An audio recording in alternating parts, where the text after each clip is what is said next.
Hello friends, good morning. मैं राकेश पाल। आज के दिन पे हमारी जो बात हो रही थी, इस वाले लेक्चर में कुछ एग्जांपल करने थे ऑप्टिकल आइसोमर के, उनकी बात कर लेते हैं। जैसे other example of optical isomer. तो एग्जांपल हम लोग देखने हैं ऑप्टिकल आइसोमर। हम लोग इसके पिछले वाले टर्म पे देखा था जिसमें किराल कार्बन होता था, उसको ऑप्टिकल आइसोमर दिया था। ठीक है, वो ऑप्टिकली एक्टिव थे। वो निकालना मैंने कहाँ कहाँ सिखाया था।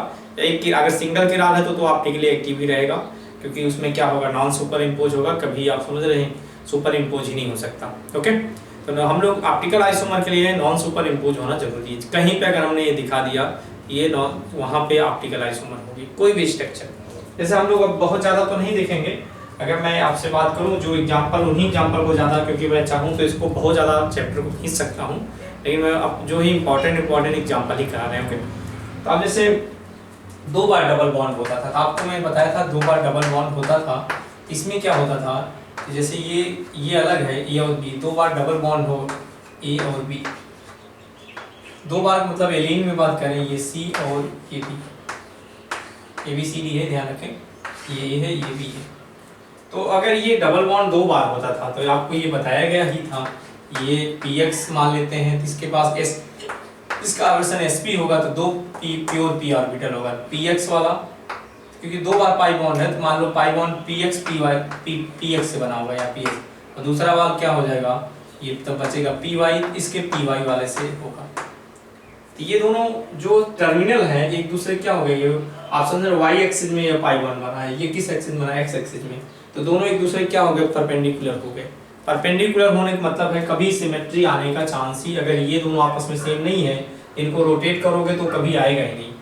रोटेट करना चाहे जब भी, मतलब रोटेट करने का मतलब नहीं, कभी सिमेट्री ही नहीं होगी, क्योंकि एक बॉन्ड ऐसे है, आप समझ रहे, एक बॉन्ड ऐसे है, यहाँ पे ये बॉन्ड क्या है, बाहर निकला, ये वाला अंदर निकला, मतलब अंदर गया रहा, और ये प्लेन में है, तो कभी आप सिमेट मतलब काट ही नहीं सकते प्लेन। आप ना पीओएस मिलेगा ना कभी सीबीएस मिलेगा, कब, लेकिन ये दोनों टर्मिनल सेम आपस में इक्वल ना हो।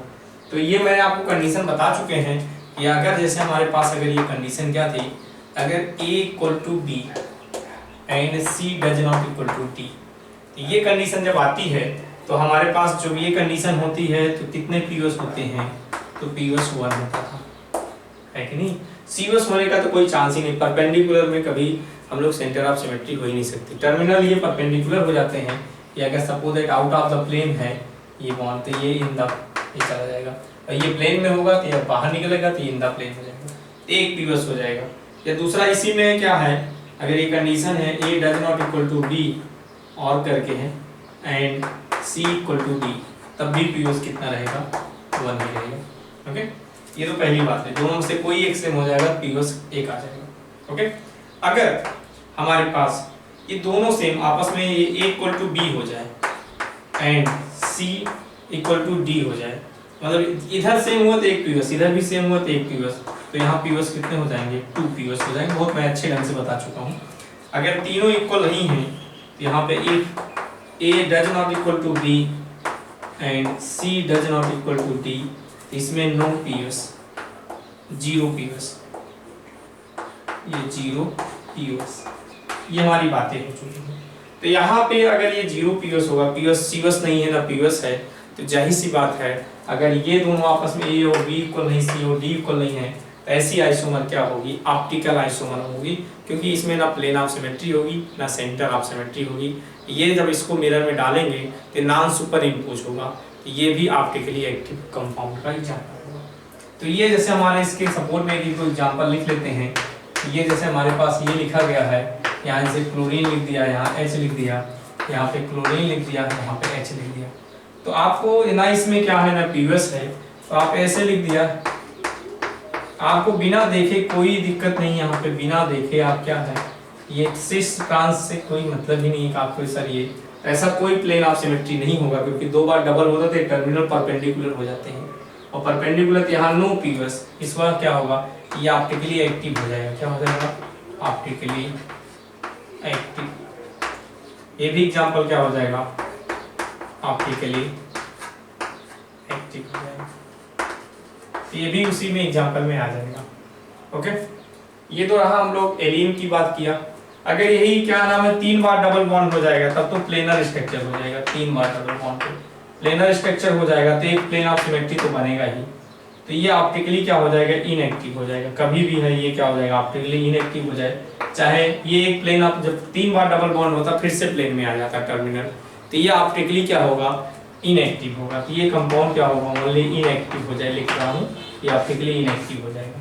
क्योंकि जब 3 बार डबल बॉन्ड होते तो आपको मैं बताया हूँ, तो ये कंडीशन क्या हो जाती है, जैसे अपन क्या है, ये px होगा, तो ये px से लगा, यहाँ पे px से ओवरलैप किया। लेकिन दूसरा वाला क्या होगा, py वाला होगा, तो इसका भी py से करेगा। यहाँ पे क्या बचा होगा, px बचा होगा, तो ये भी px। तो टर्मिनल देखो सेम एक्सिस में आ गए, ये टर्मिनल px वाला तो सेम प्लेन में आ गए। और जब प्लेन सेम प्लेन में आएंगे तो एक px तो कटेगा ही हर वो मॉलिक्यूल का। तो इसका मतलब इसमें प्लेन ऑफ सिमेट्री होगी, 3 बार डबल सिंगल। मतलब हमने ये आपको ये बताया कि अगर even number of double bond होंगे तो even number of double bond में क्या होगा, टर्मिनल क्या होंगे, एक दूसरे के परपेंडिकुलर होंगे। और परपेंडिकुलर होने से हम लोग जब टर्मिनल एक बार परपेंडिकुलर हो जाएंगे तो आपको कुछ देखने की जरूरत नहीं, आपस में अगर ये टर्मिनल एक दूसरे के परपेंडिकुलर हो गए even number of double bond पे, बस ये इसके इक्वल ना हो, ये इसके इक्वल ना हो। एक बार इक्वल होगा तो एक प्लेन ऑफ सिमेट्री हो जाएगा। अगर ये दोनों इक्वल हो गए तो एक प्लेन, ये दोनों इक्वल हो गए 2 हो गए।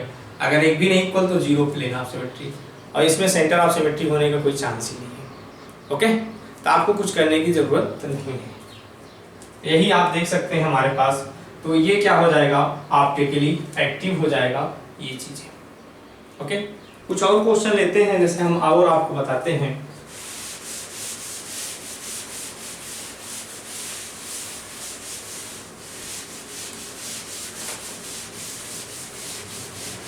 जैसे स्पाइरो का एग्जांपल ले लेते हैं, एकदम सिमिलर वे में स्पाइरो का भी यही कंडीशन है।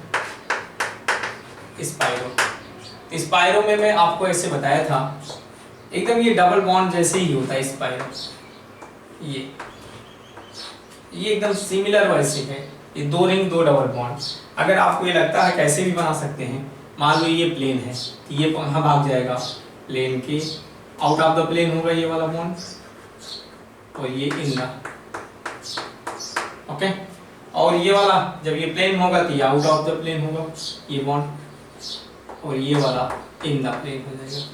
फिर से ये वाला क्या होगा, ये प्लेन में स्ट्रक्चर, ये क्योंकि प्लेन एक बार ये प्लेन में है तो ये आउट ऑफ द प्लेन होगा, इन द प्लेन, तो ये फिर से प्लेन में आना लगेगा। तो ये है, बी है, ये सी है, डी है। तो आप देख लें फिर से टर्मिनल क्या हो गए, परपेंडिकुलर हो गए।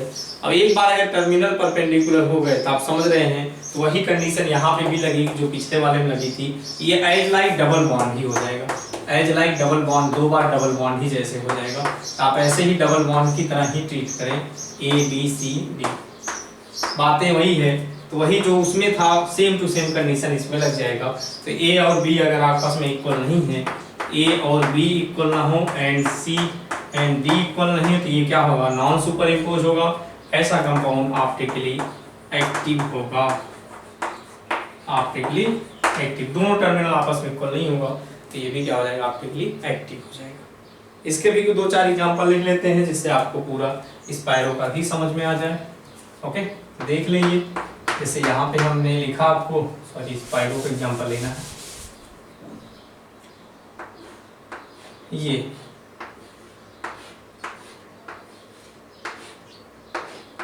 ऐसे CH3 ले लिया, यहाँ पे H ले लिया, ये CH3 ले लिया, H ले लिया, पहला क्वेश्चन। दूसरा क्वेश्चन है, यहाँ CH3 ले लिया, यहाँ H ले लिया, यहाँ CH3 ले लिया, यहाँ H ले लिया। क्वेश्चन नंबर 3,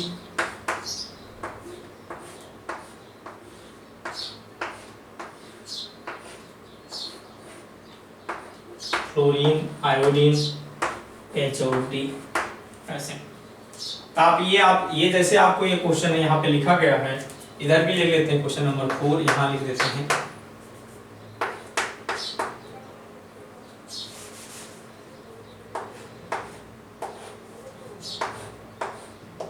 यहाँ पे तो यहाँ पे से H लिख दिया, H लिख दिया, यहाँ Cl लिख दिया, Cl लिख दिया। ओके, आप ये क्वेश्चन में सिर्फ आपको जब 2 बार स्पाइरो ऐसे आपको दिखे तो आप समझ जाइए। एक और लिख लेते हैं 4 नहीं 5, क्वेश्चन नंबर 5।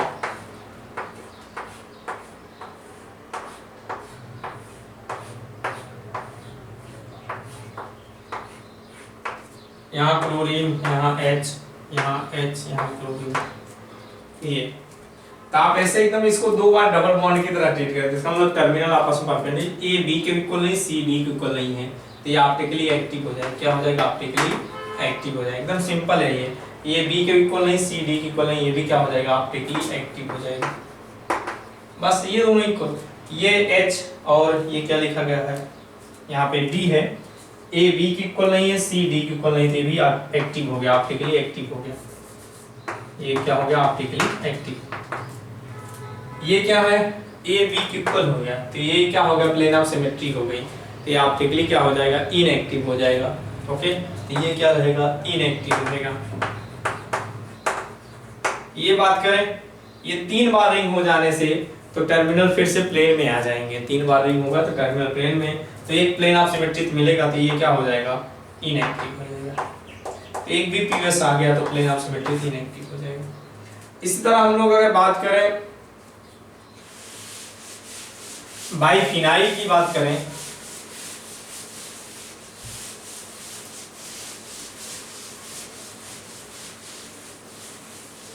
जैसे बाइफिनाइल में अगर आप ये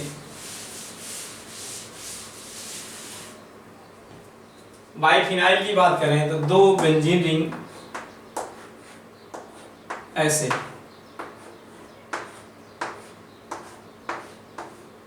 ये यहाँ कोई बल्कि ग्रुप लगा हो, चाहे तो ये डिफरेंट भी लगा सकते हैं, ए लगा सकते हैं, ये बी लगा दें, ये सी लगा दें, बल्कि बल्कि ग्रुप हो, ये डी लगा हो, तो आपस में इक्वल ना हो, ए बी के इक्वल ना हो एंड सी डी के इक्वल ना हो, आपस में बस ये दोनों इक्वल नहीं होनी चाहिए। ओके, तो ये अगर इक्वल नहीं है तो ए और बी के इक्वल नहीं, सी डी का, जाहिर सी बात ये रिपल्सन होगा, और रिपल्सन का कारण एक दूसरे के रिपल्सन होगा तो ये अलग अलग प्लेन में चले जाएंगे, रोटेट कर जाएंगे, प्लेन में रहेगा, दूसरा इसका प्लेन कैसे परपेंडिकुलर से हो जाएगा बस। तो ये जब इक्वल नहीं होंगे आपस में, और बी ए भी, तो ऐसा हम लोग क्या होगा? तो ना पीवस होगा, नो पीवस हो जाएगा, कोई पीवस ना हो, और क्या होगा? ना सीवस होगा, ये भी ना पीवस होगा ना सीवस होगा, तो ये भी क्या कहलाएगा? Optically active. जैसे एग्जांपल में कभी कभी ऐसे बना देता है, कई लोग कंफ्यूज हो जाते हैं, बस सिंपल ही है, कुछ नहीं है भाई।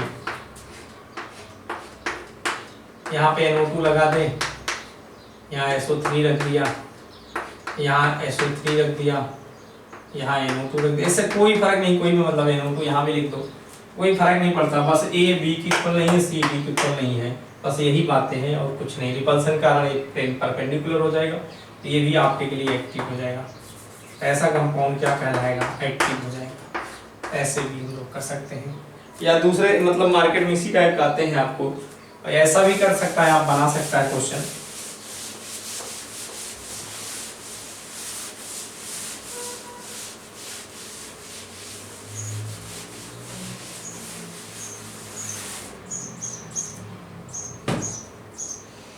या ऐसा भी कर सकता है, आपके सामने देखो, ऐसे भी लिख सकता है ऑप्टिकली एक्टिव की एग्जांपल। अगले टर्म में हम लोग जो पढ़ेंगे वो बात करेंगे, जैसे हम लोग क्या नाम है, आगे हम लोग ऑप्टिकल और ज्योमेट्रिकल सब दोनों मिक्स करके क्वेश्चन बनाएंगे हम लोग का, वहाँ पे स्टीरियोजेनिक सेंटर निकालना सीखेंगे। ओके, तो ये देखें, अगर यहाँ बल्कि ग्रुप लगा देते हैं, जैसे खूब बल्कि ग्रुप, यही बातें हैं, तो ये आपस में रिपल्सन करेगा, वही बातें हैं। रिपल्सन के कारण अगर यहाँ पे ए लगा दो, यहाँ पे बी लगा दो, वही क्वेश्चन हो गया, यहाँ सी लगा दो, यहाँ डी लगा दो, तो ए बी के इक्वल नहीं होगा, ये रिपल्सन करेगा, ये प्लेन ऐसे ऐसे हो जाएगी, सीधे एक रिंग प्लेन बनेगी, दूसरी ऐसे पलट जाएगी, तो टर्मिनल एक दूसरे के परपेंडिकुलर हो जाएंगे, बस ए ना बी के बराबर हो ना सी डी के बराबर हो, तो ये भी क्या होगा?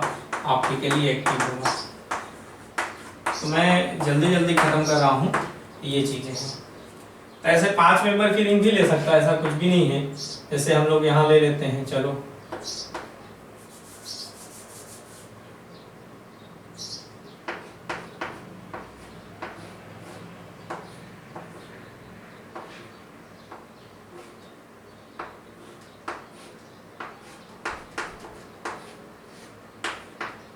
ऐसे, बस कुछ नहीं, यहाँ पे बड़ा बड़ा ग्रुप लगा दें, अब भी वही बातें हैं, बस यहाँ पे N है, आप समझ रहे नाइट्रोजन, यहाँ नाइट्रोजन, इधर H होगा, इधर H होगा, तो ये इसके इक्वल नहीं होगा, ये इसके टर्मिनल रोड, क्योंकि ये रिपल्सन करेगा और रिपल्सन करेगा तो ये रिपल्सन करेगा, ऐसे सीधा हो जाएगा। आप समझ रहे हैं, कभी इसमें प्लेन ऑफ सिमेट्री आ ही नहीं पाएगी। नाइट्रोजन होगा यहाँ पे, ये ना ए बी के बराबर ना सी बी के बराबर है, तो ये भी ऑप्टिकली एक्टिव हो जाएगा। ऐसे भी कर सकते हैं, ऐसे भी एग्जाम्पल बना सकते हैं। कोई भी इसमें एग्जाम्पल बना, ए बी, यहाँ कुछ भी रख दो, ए बी मतलब यहाँ हाइड्रोजन रख दो, आप समझ रहे, यहाँ पे क्लोरीन रख दो, यहाँ पे हाइड्रोजन, यहाँ क्लोरीन, ए बस ये इक्वल नहीं होना चाहिए, वो भी क्या हो जाएगा, ऑप्टिकली एक्टिव हो जाएगा। तो ये ऑप्टिकली एक्टिव के कई एग्जाम बहुत लिख सकते हैं, लिखने का तो आप चाहे जितना दे लिखो, टाइम ही पूरा बर्बाद कर डालो, यही कंसेप्ट है सब जगह, और कोई कंसेप्ट नहीं है। तो यहाँ पे ऑप्टिकली एक्टिव के लिए जैसे हम एग्जाम्पल भले लिख डालते हैं, तो ये टाइम बर्बाद भले है मेरे पास, अगर एक आप समझ गए हैं तो बहुत ज़्यादा सिंपल है। मैं एक ही 2 क्वेश्चन लिखूंगा सपोर्ट के लिए।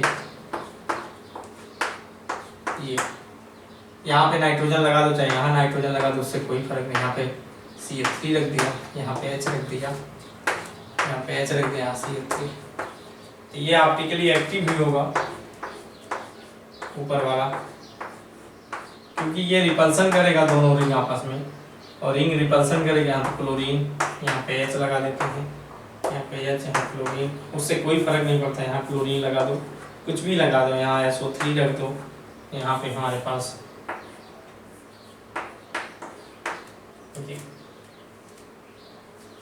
यहाँ, लेकिन बल्कि ग्रुप लगाना पड़ेगा आपको पोजीशन पे, तभी रिपल्सन करेगा, तभी एक रिंग प्लेन बनेगी, दूसरी प्लेन के परपेंडिकुलर आएगी। ओके, तो ये भी क्या होगा, ऑप्टिकली एक्टिव होगा, क्योंकि रिपल्सन करेगा, तो ये ए बी के इक्वल नहीं, सी डी के इक्वल नहीं, तो optically active, optically active, only active लिख रहे हैं, ये क्या हो जाएगा, एक्टिव। ऐसे सिमिलर बेस में भी यही सेम टू सेम हो जाएगा, ये इसके इक्वल नहीं, ये इसको नहीं, तो ये भी क्या हो जाएगा, एक्टिव हो जाएगा। ओके, तो रिपल्सन करेगा। इससे ज़्यादा क्वेश्चन ऑप्टिकल आइसोमर में नहीं बनते। कल हम लोग बात करेंगे स्टीरियो सेंटर और स्टीरियोजेनिक्स सेंटर अगले लेक्चर में। तो स्टीरियो ये लास्ट टॉपिक होगा, कुछ लास्ट टॉपिक मतलब अगर एक हम लोग डीएल फॉर्म भी पढ़ेंगे, स्मॉल डी और कैपिटल डी के भी डिफरेंस देखेंगे, कुछ हम लोग क्वेश्चन, ये चैप्टर खत्म हो जाएगा। काफ़ी लंबा चैप्टर ये लिया गया है, ठीक है। तो आज के दिन पे इसमें इतना ही रखते हैं, नेक्स्ट क्लास में हम लोग मिलते हैं। Okay, thank you.